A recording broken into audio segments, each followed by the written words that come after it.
ఇస్తిమాల్లో వచ్చావు, ఎన్నో బయాన్లు విన్నావు, నీ జీవితంలో వచ్చినటువంటి మార్పు ఏంటి? ఏం మారలేదు.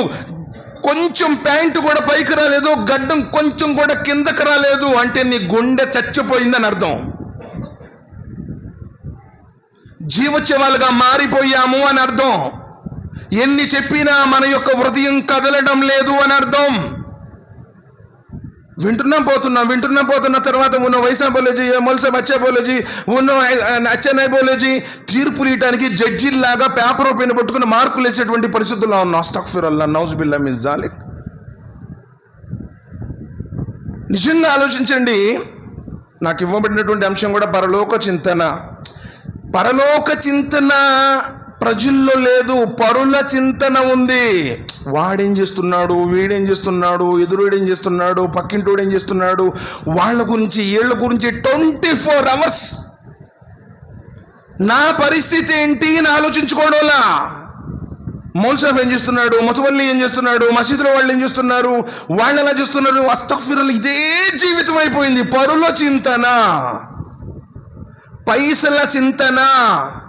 డబ్బు డబ్బు డబ్బు డబ్బు హరామైనా పర్వాలేదు, కట్నాలైనా పర్వాలేదు, లంచాలైనా పర్వాలేదు, అప్పు లెక్కొట్టైనా పర్వాలేదు, ఒకటి కడుపు కొట్టైనా పర్వాలేదు, మసీదు సొమ్మైనా పర్వాలేదు, మదర్సాల సొమ్మైనా పర్వాలేదు, పేదవాళ్ళ హక్కైనా పర్వాలేదు. అస్తగ్ఫిరుల్లాహ్. పైసల చింతన. ప్రత్యేకించి ఇంకెక్కువ చింతన ఏంటంటే ఫోన్ చింతన. రేత్రి 2-3 దాకా ఫోన్లే చూసుకుంటా ఉన్నాం. ఏం వెబ్సైట్ చూస్తున్నావు, ఏం చూస్తున్నావు, ఏం వింటున్నావు, ఎవరితో మెసేజ్ చేస్తున్నావు? అస్తగ్ఫిరుల్లాహ్, నౌజుబిల్లా మిన్ జాలిక్. పరలోక చింతన ఎక్కడుంది? మనం ఏమనుకుంటున్నాడు, భాయ్ పోరా డిలీట్ కర్ దాలం కిసే బి నహీ మాలూం. అంటే నీ హిస్టరీ మొత్తం ఆయన దగ్గర సేఫ్గా ఉంది.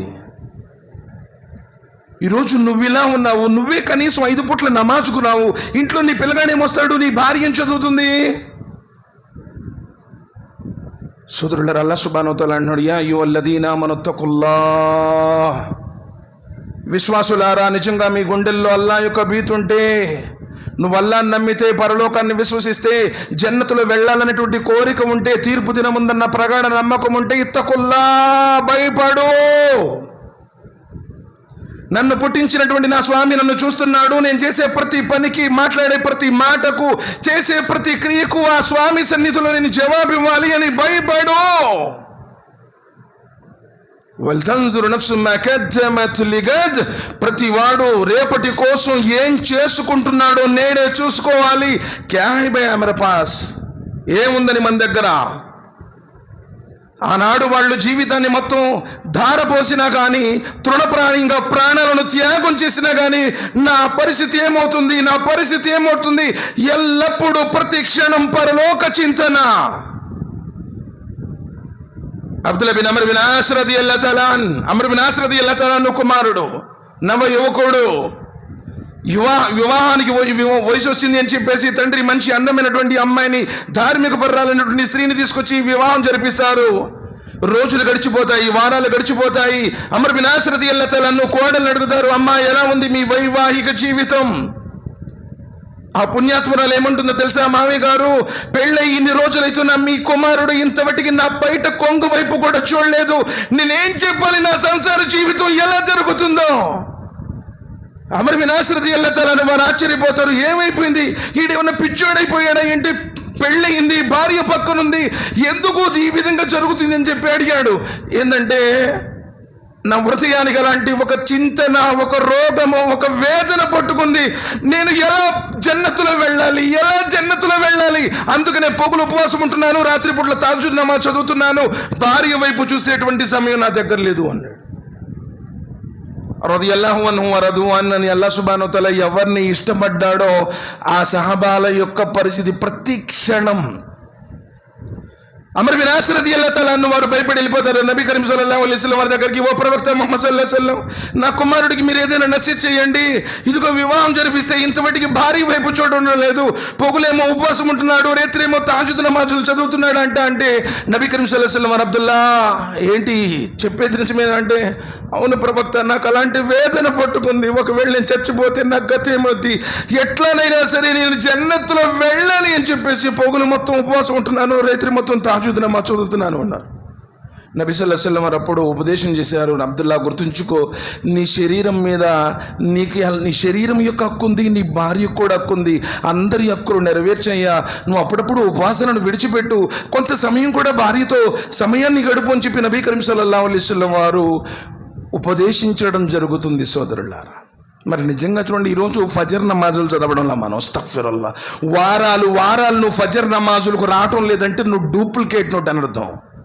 ఎప్పుడో 10 రోజులకోసారి 15 రోజులకోసారి కొంచెం లేట్ అయిపోయింది, స్నానం చేయటం వల్ల లేదా బాడీ మొత్తం కంప్లీట్గా టైర్డ్ అయిపోయింది, ఏదో ఒక పావు గంట అరగంట లేట్ అయిపోయింది, వేరే విషయం. నువ్వు నెలలో ఫరజ్ నమాజుకు రావట్లేదంటే ఏంటనుకున్నా? డూప్లికేట్. నువ్వు మునాఫిక్ వాడివి, కపట విశ్వాసి. నబీ కరీం సల్లల్లాహు అలైహి వసల్లం వారు చెప్పారు, కపట విశ్వాసులకు ఇషా మరియు ఫజర్ నమాజు చదవడం భారీగా ఉంటుంది. పరలోక చింతన ఎక్కడుంది సార్? సోదరులారా ఆలోచించండి. నబీ కరీం సల్లల్లాహు అలైహి వసల్లం ప్రాపంచిక జీవితానికి ప్రాధాన్యత ఇవ్వలేదు. అత్యున్నతమైనటువంటి అల్లాహ్ సుబ్హానహు వ తఆలా కరుణానుగ్రహాలు ఆయన మీద ఉన్నప్పటికీ ఆయన సాధారణమైనటువంటి జీవితాన్ని గడిపారు. నబీ కరీం సల్లల్లాహు అలైహి వసల్లం ఒకసారి ఇంట్లో ఉన్నప్పుడు అబ్దుల్లా బిన్ మస్ఊద్ రదియల్లాహు తఆలా అన్హు వచ్చి హాజరవుతారు. మరో రివాయత్ ఉంది, ఉమర్ బిన్ ఖత్తాబ్ రదియల్లాహు తఆలా అన్హు కూడా హాజరవుతారు, సలాం చెబుతారు. నబీ సల్లల్లాహు అలైహి వసల్లం వారు అనుమతిస్తారు. ఆ సమయంలో నబీ సల్లల్లాహు అలైహి వసల్లం వారి శరీరం మీద ఎలాంటి వస్త్రము ఉండదు, ఆయన పవిత్ర దేహం మీద ఖర్జూరపు ఆకుల ముద్రలు కనిపిస్తాయి.